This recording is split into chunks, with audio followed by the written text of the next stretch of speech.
AI could have the effect of giving any government agency infinite resources to pursue fees, fines, penalties, licenses, permits, and any other revenue-producing activity. We grant our government these powers without realizing how far they could take things with the right technology. AI does much more than learn in the human sense. Human learning rarely involves assimilation of massive data sets down to the very last letter and digit.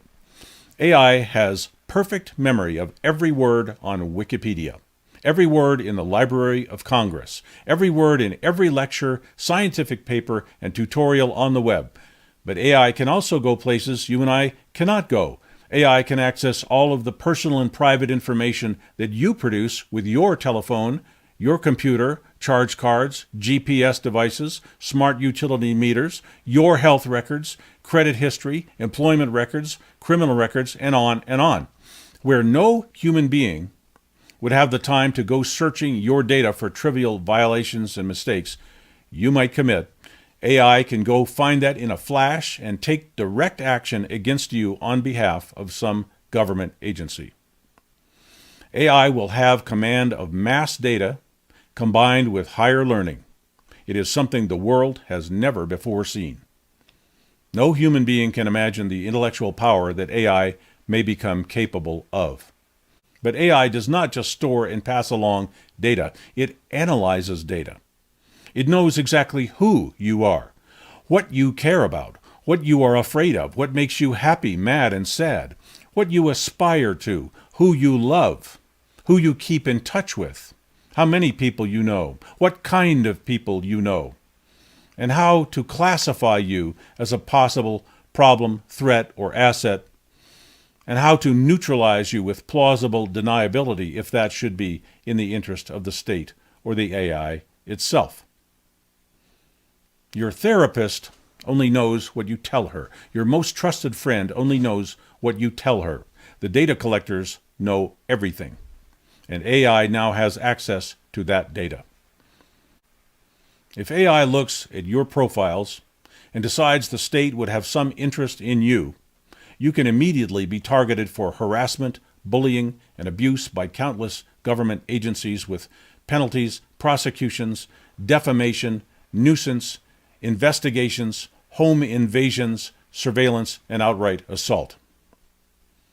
There are countless laws, statutes, codes, regulations, and policies that every one of us violates every day. Once the state is able to put out trillions of bits of personal data, together with millions of legal codes, we will all be exposed as criminals. Every last one of us. We will all be subject to the control and penalty by the state. It is AI that will make that possible. Automation can find you. Automation can send you notice on your cell phone or computer. Automation can exercise liens and levies of your property. Automation can take possession of your property, bank accounts, your investments.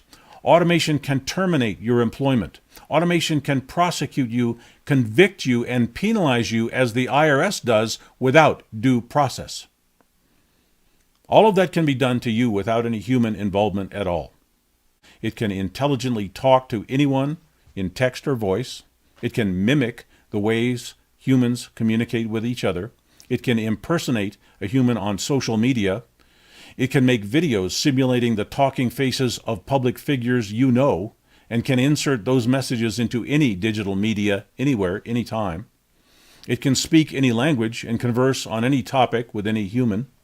It can insert itself into any communications, any media, any database. But here is why all of that is so dangerous.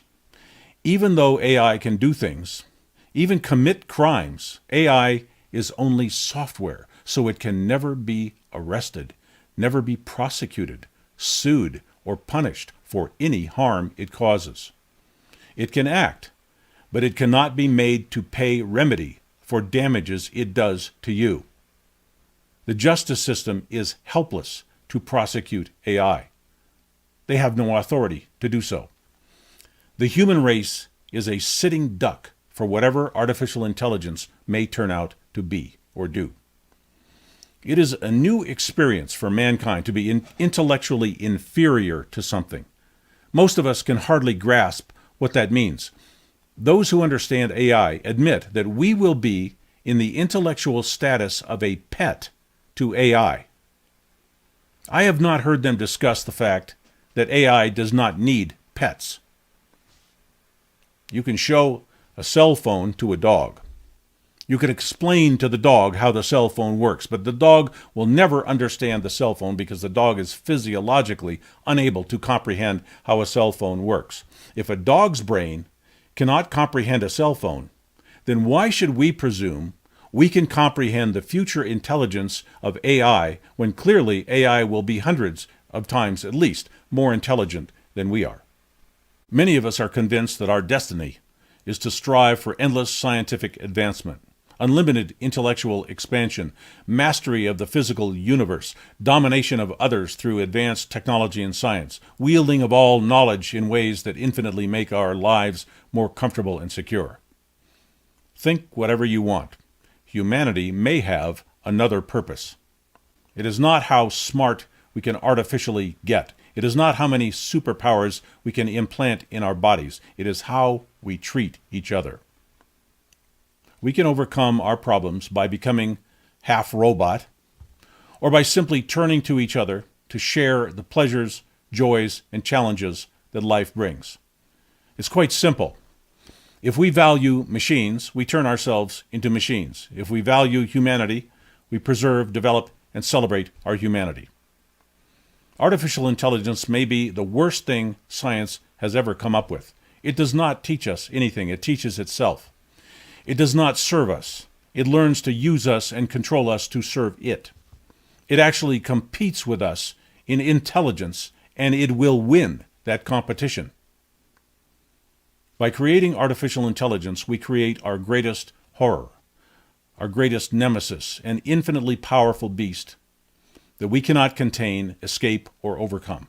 A child that will, if it wishes, someday consume its parents.